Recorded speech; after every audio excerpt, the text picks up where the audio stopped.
O anime começa em meio a um caos completo, em um campo de batalha repleto de corpos caídos. Somos apresentados a Lufas Mapao, que está prestes a ser derrotada por um grupo de pessoas. No entanto, ela responde que será o fim deles, agarra um pelo rosto e esfrega sua cara contra diversas rochas, batendo sua cabeça contra a montanha. Um inimigo dispara com arco e flecha, mas ela consegue bloquear.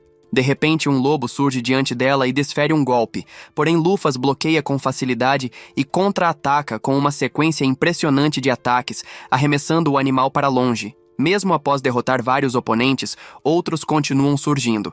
Ela recebe um golpe em cheio no rosto e é arremessada para longe, mas rapidamente reverte a situação, jogando o homem contra as rochas. Em seguida, diversas armas aparecem às suas costas e são disparadas contra ela, mas Lufas consegue desviar. Outro herói surge atrás dela e a atinge com um soco, mas ela percebe que é apenas água, resultado da proteção de um mago que auxilia seus companheiros. No momento de receber o ataque, ela perfura o peito do homem, mas ele afirma que ainda não terminou. A garota se surpreende ao perceber que ele possui uma habilidade de clímax. Ao tentar retirar seu braço do corpo do inimigo, ele a segura e, junto de seus aliados, consegue prendê-la ao chão. Lufas, porém, começa a rir da situação. Após ser derrotada, ela admite que talvez todos eles sejam capazes de vencer o Senhor Demônio. A cena, então, corta para um rapaz diante do computador, percebendo que sua Lufas resistiu até o fim. No fórum, os jogadores elogiam bastante o jogo.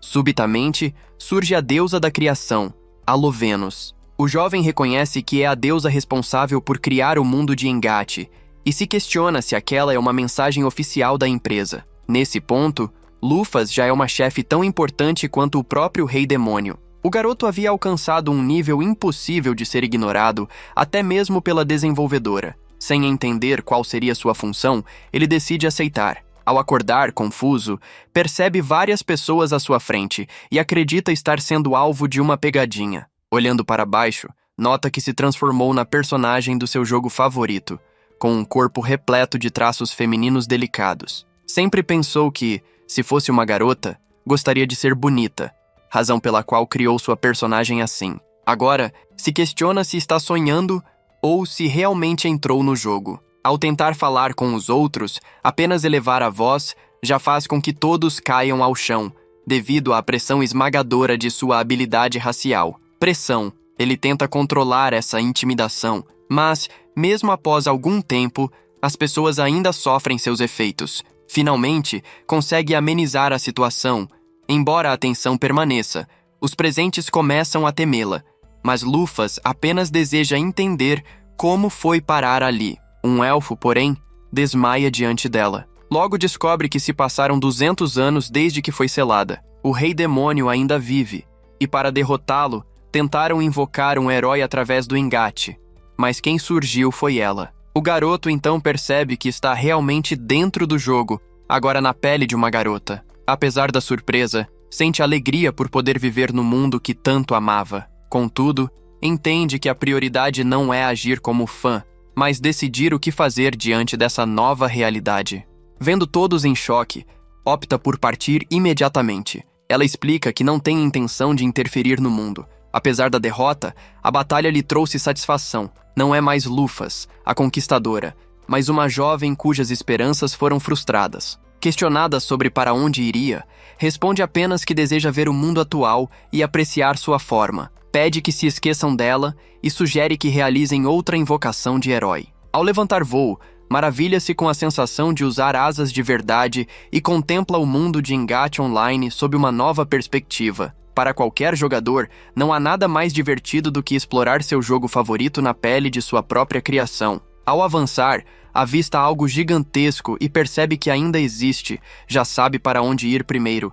É então explicado que Engate Online é ambientado no mundo de Misgars, um RPG online de fantasia medieval. Seu maior atrativo é o sistema de guerra, um PVP no qual jogadores representam nações e os vencedores conquistam as derrotadas. Outro grande destaque é o sistema de narrativa, que adapta as ações dos jogadores para a história oficial do jogo. Ele havia transformado Lufas na personagem mais forte, subiu de nível, adquiriu itens e manteve-se como o melhor jogador. Pela primeira vez na história, conseguiu unificar Misgars, o que foi amplamente celebrado na narrativa, tornando Lufas uma personagem semi-oficial. Contudo, um jogo com apenas um governante poderoso acabaria ficando sem graça. Assim, ele e outros jogadores de alto nível dividiram-se entre o Exército da Conquistadora, Lufas, e o Exército da Luz, formado por heróis. Organizaram, então, a maior batalha já registrada, ignorando até mesmo o chefe final oficial. No fim, Lufas foi derrotada e selada no subespaço.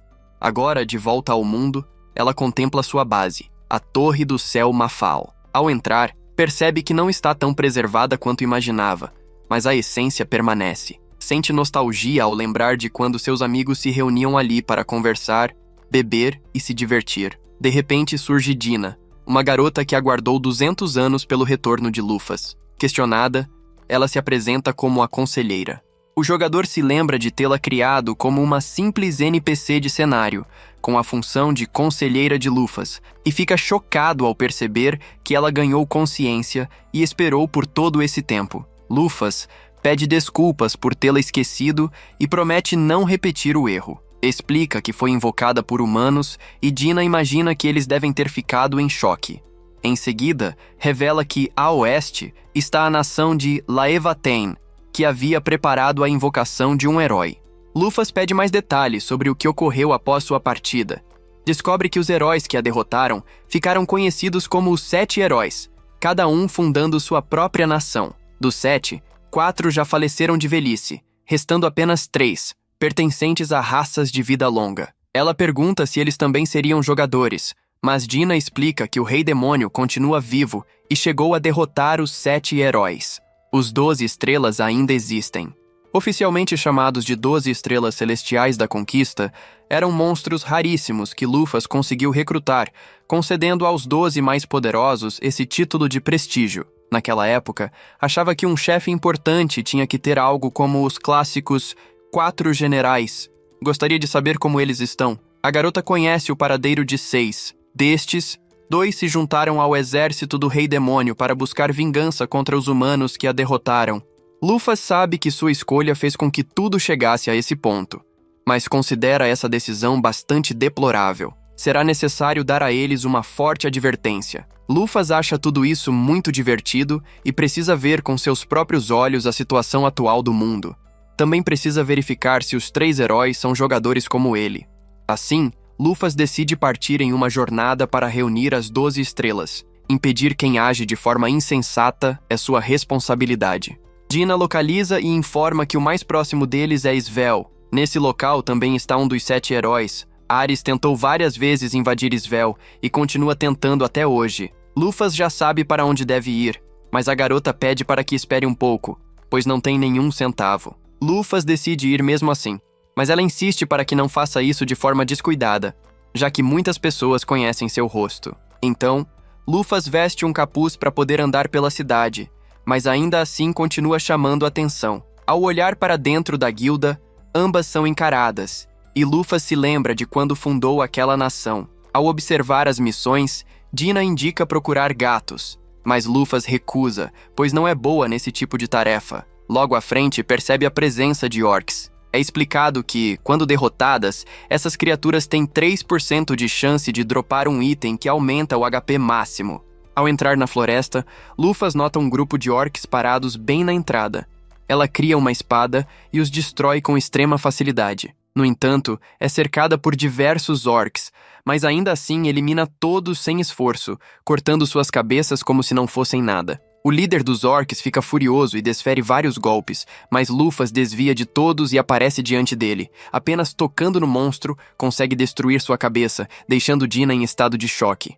Depois de algum tempo, Dina estava esfolando os orcs com precisão. Enquanto cortava um deles, a garota de cabelos azuis, cheia de energia, comentou a Lufas que tiveram sorte com aqueles inimigos. Pediu que ele observasse as costas dos orcs. Ela explicou que se ele matasse um sem danificar suas costas, poderia absorver toda a vitalidade deles, aumentando a saúde de quem consumisse aquela parte. Lufas, em seus pensamentos, se perguntou se ela se referia ao item que ampliava a vida máxima. Mesmo assim, Dina continuou detalhando que orcs podiam aparecer em qualquer lugar, mas que apenas 3% teriam as costas intactas. Diante disso, Lufas afirmou que, a partir daquele momento, eliminaria os orcs sem tocar nas costas. Dina então comentou que iria cozinhar a carne mais tarde para consumo e pediu que ele deixasse isso com ela. De repente, portais surgiram no chão, sugando os orcs imediatamente. Lufas perguntou o que ela havia acabado de presenciar.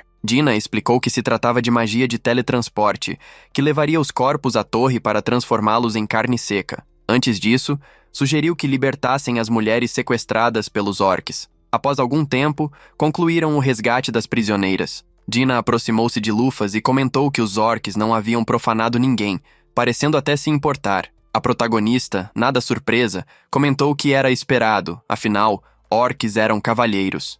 Pensou consigo mesma que, conforme a história do jogo, eles sempre cuidavam das mulheres para ganhar sua afeição, algo aparentemente ainda verdadeiro naquele mundo. Mesmo conhecendo isso, Dina teve dificuldade em aceitar tanta cavalheirismo. Lufas observou que, ainda assim, as mulheres estavam amedrontadas, algo que Dina percebeu de repente. Seu rosto mudou, e ela concluiu que humanos e orcs jamais poderiam viver em harmonia. Então exclamou: transmutar!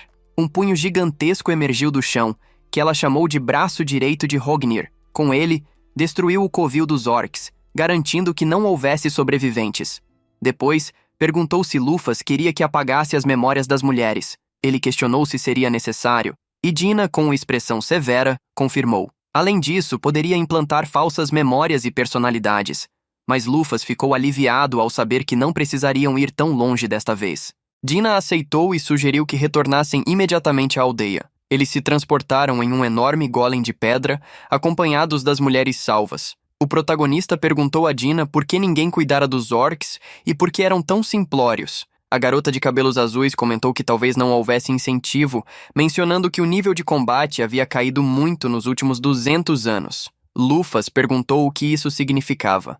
Dina usou o reino que a trouxera de volta como exemplo, questionando se ela sabia qual era o nível do melhor espadachim. Lufas respondeu que provavelmente estaria no nível dela, mas Dina esclareceu que estava no nível 120. Surpreso, Lufas perguntou se era brincadeira, pois parecia muito baixo, já que lembrava que no jogo havia pessoas no nível 1000. Dina explicou que não era o caso ali.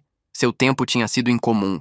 Ela lembrou que as pessoas vivem apenas uma vez e poucos monstros alcançam nível 1000 sem perder vidas. Para isso, seria necessário lutar incansavelmente todos os dias, algo inimaginável. Considerou aquele período, com tantos heróis de nível elevado, uma verdadeira loucura. Lufas percebeu que não estavam no jogo, mas corrigiu-se pensando que aquele mundo era muito diferente do que conheciam. Assim, refletiu sobre toda a jornada. Ao chegar à aldeia e entregar as mulheres sãs, o chefe local ofereceu a recompensa. Quando elas estavam prestes a partir, o chefe perguntou a Lufas se queria deixar o golem de pedra para proteção. Ela confirmou, explicando que serviria caso os orcs retornassem.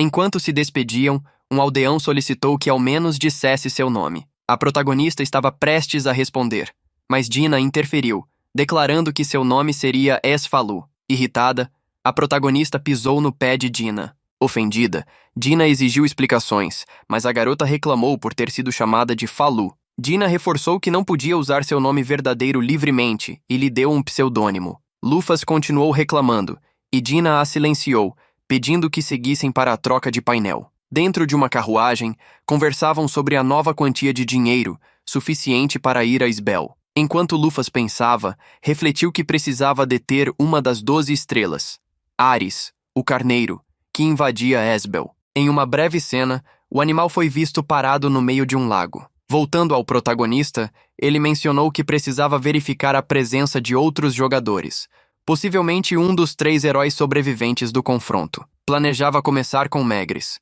Em seguida, atravessaram uma floresta repleta de mana e logo avistaram as águas de Esbel. Na entrada, os guardas solicitaram passes, o que deixou a protagonista preocupada, mas Dina resolveu e entraram.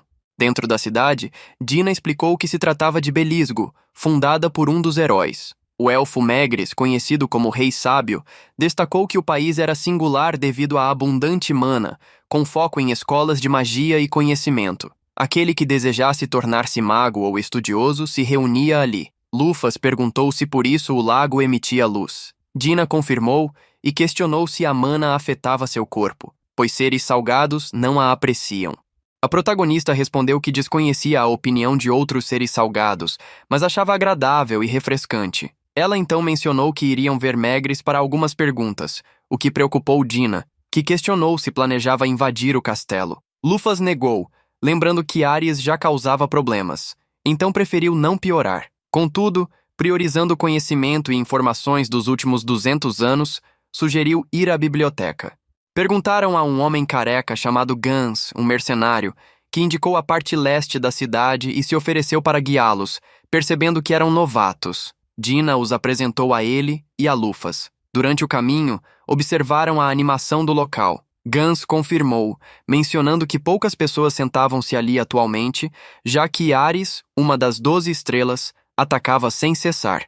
Vendo Lufas preocupada, ele tranquilizou-a, explicando que o lago ao redor da cidade era um golem de água criado por Maegres via alquimia, garantindo segurança contra Ares. Lufas verificou e constatou que era verdade. Chegando a certo ponto, Gans explicou que precisariam pegar o monoroyal para chegar à zona leste da cidade. Com isso, ambos se despediram do homem gentil. Lufas reconheceu que ele realmente era uma pessoa de confiança. Ao observar seus atributos e perceber que estava no nível 82, ela comentou que, embora baixo para si, ele deveria ser bastante forte entre os humanos modernos. Assim, os vemos finalmente chegando à biblioteca. Lá dentro, Lufas começou a explorar as seções, analisando livros sobre a chegada dos demônios, o surgimento dos Misgars e também sobre os segredos das 7 raças. Entre tantas obras, selecionou 3. Um narrava a glória e a loucura dos 7 heróis, outro tratava da ascensão e queda da humanidade, e por fim, um intitulado Vamos matar os 7 heróis, o grande erro da humanidade. Ela comentou que, já que o país fora fundado por Maegres, um dos 7 heróis, livros críticos poderiam ser marcados como traição. Dina esclareceu que Maegres não era opressor, e com tom levemente zombeteiro, perguntou se Lufas estava surpresa, lembrando que ela não era mais vista como figura odiada. Lufas explicou que imaginava ser tratada como vilã por invadir aquelas terras. A garota de cabelos claros confirmou que alguns livros a retratavam dessa forma. No entanto, o medo desaparecera com o tempo, e atualmente, algumas pessoas acreditavam que ninguém temeria os demônios mesmo que ela governasse. Em outras palavras, o respeito por ela havia aumentado. Ela acrescentou que jamais criou governo tirânico. De fato, seu reinado era considerado superior ao de muitos monarcas contemporâneos. O rosto de Lufas mudou positivamente ao ouvir isso, e sugeriu que iniciassem a leitura. 2 séculos atrás, Lufas Mafal surgiu como um ser alado, unificando o mundo em dias. Seu poder era absoluto, mas não se comportava como tirano. Derrubou reis corruptos e salvou muitos povos da opressão. No entanto, a humanidade recusou seu domínio e se libertou. Essa liberdade trouxe consequências terríveis. Seres demoníacos, que apenas temiam Lufas e os 12 corpos celestes sob seu comando, aproveitaram sua ausência para atacar. Os 7 heróis tentaram contê-los, mas foram derrotados. Atualmente, os humanos vivem em territórios cada vez menores, e o mundo corre risco constante de ruína. Lufas percebeu que ainda havia muita pesquisa a fazer para remediar a situação, entendendo que o planeta estava à beira do colapso. Ela também sabia que o Rei Demônio permanecia vivo, razão pela qual heróis eram convocados. Porém, desconhecia que os humanos viviam cada vez mais isolados, embora suspeitasse devido ao tamanho diminuto do país. Ela não havia percebido antes porque apenas se divertia, mas agora o perigo era real. Munidos dessas informações, deixaram a biblioteca e seguiram rumo ao castelo de Ares, quando um tremor devastador abalou a cidade, destruindo várias residências. Lufas estimou magnitude 6, mas a destruição não passou despercebida. Gun mostrou-se preocupado, porém todos os mercenários foram convocados à fronteira. Lufas perguntou a Dina sobre a frequência de terremotos, e ela respondeu que quase nunca ocorriam. Isso levou Lufas a concluir que Ares tinha controle sobre eles, assumindo ser obra dela, embora outros também suspeitassem. Dina confirmou, percebendo mana fluir em direção ao vulcão. Sugeriu o uso do monoroyal, mas Lufas teve uma ideia melhor: transmutar uma pedra em forma de pássaro. Dina segurou-se firme e juntos partiram. No entanto, algo destoava. Ares era uma ovelha multicolorida, pacífica e inofensiva, questionando por que eram atacados, supondo que haviam sido derrotados pelos heróis. Memórias desconhecidas surgiram, e observamos um exército de monstros com uma ovelha sinistra no comando.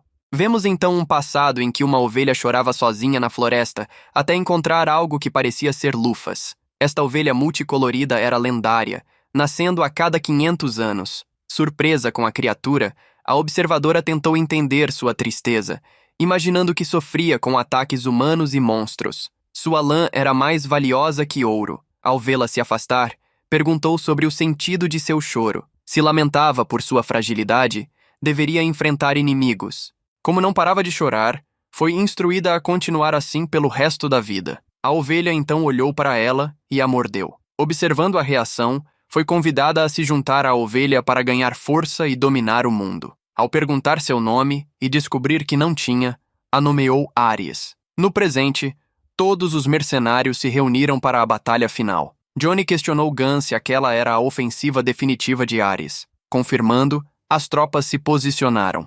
Johnny não acreditava que precisaria lutar até a chegada das forças principais. Gunn interpretou o terremoto como declaração de guerra, acrescentando que Lufas ordenara atacar após declarar guerra. Um cavaleiro anunciou que tudo estava pronto e orientou os magos a eliminar o máximo possível de inimigos. À medida que avançavam, arqueiros conseguiram eliminar vários, mas ainda precisavam resistir até o reforço chegar. Guns liderou a linha de frente, abatendo todos que se aproximavam. Ao ver Johnny prestes a ser atacado, despachou o monstro rapidamente. Johnny quis agradecer, mas adiou, visto que muitos inimigos continuavam a avançar. Muitos cavaleiros caíram, e Gunn questionou onde estavam os demais e por quanto tempo resistiriam. Quando a situação parecia desesperadora, Megris permitiu que Lévia entrasse em campo, repelindo todos os monstros da área. Johnny, surpreso, alegrou-se, imaginando se a divindade havia intercedido. Megris parabenizou os soldados, informando que Lévia e ele protegeriam o país. Assim, a divindade derrotou a maioria dos inimigos com facilidade. Dina destacou o medo que instilava e comentou a Lufas que provavelmente não precisaria intervir. Lufas entendeu e ficou satisfeita, feliz por ver Gunn seguro. Dina afirmou que Lévia não teria problemas contra Ares, cujo elemento fogo o colocava em desvantagem. Lufas decidiu verificar as estatísticas do elfo, pensando que não deveria conseguir vê-las. Surpreendentemente, conseguiu, descobrindo que ele estava no nível 500 e possuía a marca dos caídos. Dina compreendeu que Megris tinha status incomum. A garota de cabelos claros observou que os rumores eram verdadeiros. Os 7 heróis haviam sido amaldiçoados após a derrota contra o Rei Demônio, limitando seu poder à metade. Considerando isso, Dina comentou que não conseguiria criar um golem muito forte. Em resumo, Lévia era a última linha de defesa de Esbel.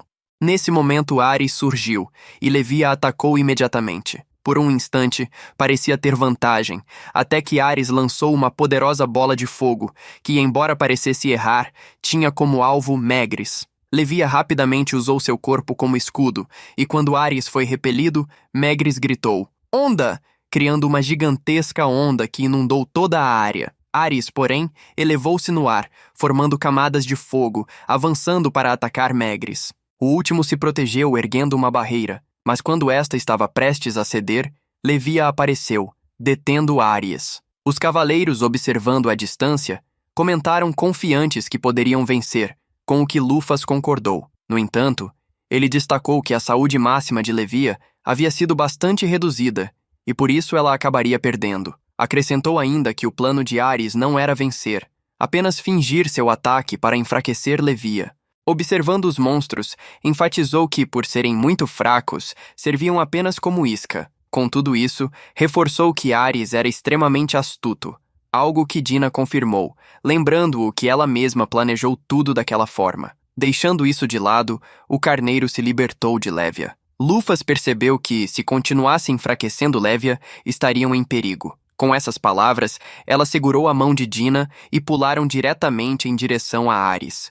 Durante a queda, Lufas refletiu sobre o quanto se sentia mal por lutar contra seu servo, apesar de todo o trabalho feito. Pediu desculpas a Ares, gritando que não havia buscado vingança, e em seguida o chutou com tanta força que ele poderia colidir com diversas montanhas. Todos os cavaleiros viram Lufas, que disse ao rei sábio que ela parecia estar sofrendo. Albeola reconheceu seu poder e perguntou quem ele era, mas decidiu responder apenas quando ninguém olhasse.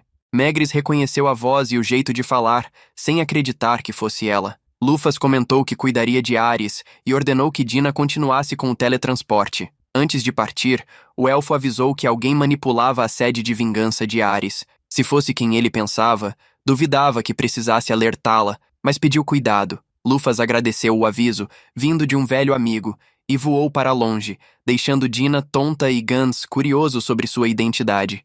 Enquanto isso, a ovelha se levantou e, ao ver Lufas diante dela, perguntou quem era. A protagonista ficou surpresa, pois antes apenas balia, prometendo responder ao que buscava, mostrando grande poder na sala. Ares mudou o olhar ao reconhecer essa pressão, referindo-se a Lufas como você. Perguntou se ele duvidava do que via, ou se não acreditava que era alguém parecido com ela. Ares não podia acreditar. Convencido de que sua senhora Lufas estava morta, imaginou que era enganado. Dispersando seu poder, respondeu: de jeito nenhum. Embora não soubesse se ainda era a mesma Lufas, era definitivamente Lufas Mafal. Não havia engano ou ilusão, era a confirmação diante de seus olhos. Estalando o pescoço e fazendo um gesto sutil com os dedos, encorajou-o a atacar, querendo ver quanto ele havia evoluído após 200 anos. Ao mesmo tempo, percebeu que diante dele estava o verdadeiro. Ares avançou, cercado de fogo, soltando um rugido.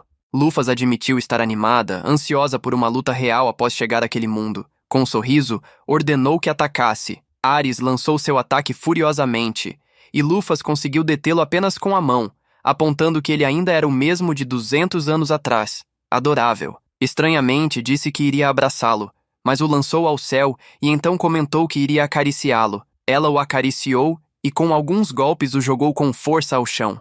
Apesar da intensa batalha, a criatura se levantou e, exibindo seu fogo mais poderoso, avançou sobre Lufas, que, sorrindo sádica, gritou que mostraria seu poder. O choque criou explosão que até o elfo Omegranate atordoou. Quando a fumaça se dissipou, a protagonista viu Ares, antes chorando, agora mais forte. Com os dedos, jogou-o ao chão novamente, perguntando se ainda tinha dúvidas. Prestes a cair novamente, Ares transformou-se em uma garotinha, abraçando Lufas em lágrimas e pedindo desculpas. Lufas ficou surpresa, questionando se era Ares, pois sabia que podia assumir forma humana, mas nunca imaginou ser assim. Tentou acalmá-la, perguntando se ainda chorava tanto após 200 anos. Ares pediu desculpas, mas Luffy sabia que fazia por se importar. Então também pediu desculpas. Pouco depois, Dina chegou por portal. Luffy, analisando estatísticas, percebeu que a garota não estava no mesmo nível do jogo, mas havia evoluído, mostrando esforço nos últimos 200 anos. A protagonista se curvou, sinalizando que era a primeira parada na busca para recuperar as 12 estrelas. Abrindo asas, pediu a Ares que se unisse sem questionar, sem aceitar desculpas. Ares, sentindo-se como uma ovelhinha, aceitou feliz, contente por ser a número 1. A garotinha, escrevendo para Dina, expressou felicidade em conhecê-la, surpreendendo-a. Aproximou-se rapidamente e perguntou se ela não se lembrava da Torre Mafal, insistindo para que se esforçasse.